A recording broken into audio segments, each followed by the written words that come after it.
भगवत गीता पढ़ी है आप? बिल्कुल। हमारे भगवत गीता के बारे में एक चीज़ ये कही जाती है कि अगर आप जीवन में कंफ्यूज हो, परेशान हो, आपके पास सवाल है, आंसर नहीं मिल रहा है, just go for Bhagavad Gita.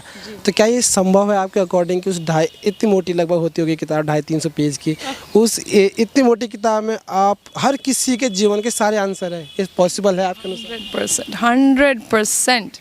वो भी आंसर्स है जो आपको अभी तक क्वेश्चंस नहीं आए, उसकी भी आंसर्स है।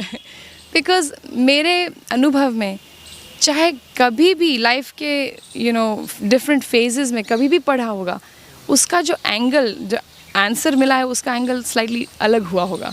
क्योंकि भगवान देख रहे हैं कि आप कहाँ हो और आपके प्रश्न कहाँ से आ रहे हैं और आपको किस तरह का आंसर की ज़रूरत है।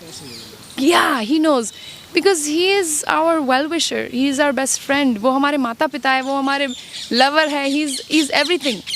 वो हमें हमारे अपने आप से ज़्यादा बेहतर जानते हैं। He knows us better than we know ourselves. So मेरा अनुभव है कि जब भी मैंने गीता खोला, उसका जो आंसर मिला है, it is exactly what I needed at the right time. So that is the beauty of it. Her experience अलग हुआ है। Every time I read a chapter, उसका कुछ अलग अनुभव हुआ है। एक ही चैप्टर के हर टाइम आपकी ज़रूरत के अनुसार अलग मतलब निकलता है। ज़रूरत अनुसार अलग मतलब। सो ये who can imagine, because it's alive. ये सत्य है, इटर्नली रियल। इट्स नॉट बनाई बात, ये अलाइव ज्ञान है। ब्रह्म ज्ञान ये आजकल मतलब वो ये जड़ पदार्थ की तरह नहीं है, ये एक्चुअली कॉन्शियस है। क्योंकि भगवान और उनका उपदेश एक है, तो वो खुद मैनिफेस्ट हो रहे हैं हमारे लाइफ में।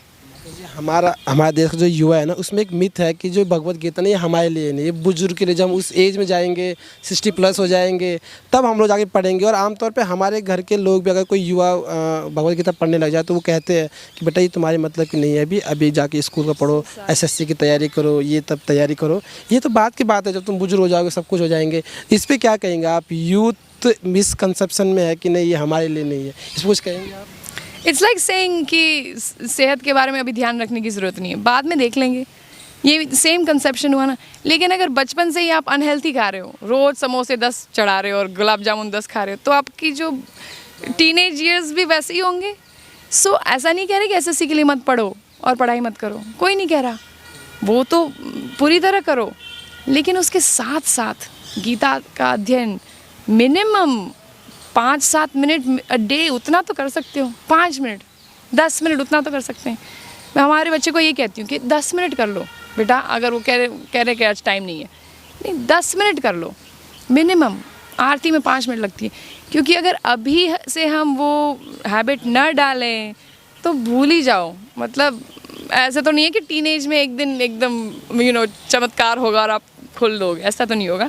सेम वे जस्ट लाइक एकदम चमत्कार से हम हेल्थी फूड नहीं खाते। जो अनहेल्थी खा रहा है पूरे लाइफ, कब हेल्थी खाना शुरू करता है? बीमार होता है, जब डॉक्टर सजेस्ट करता है। जब डॉक्टर कहता है कि अगर आपने चेंज नहीं किया तो आप शायद मर जाओगे। So don't wait till it's too late, है कि नहीं?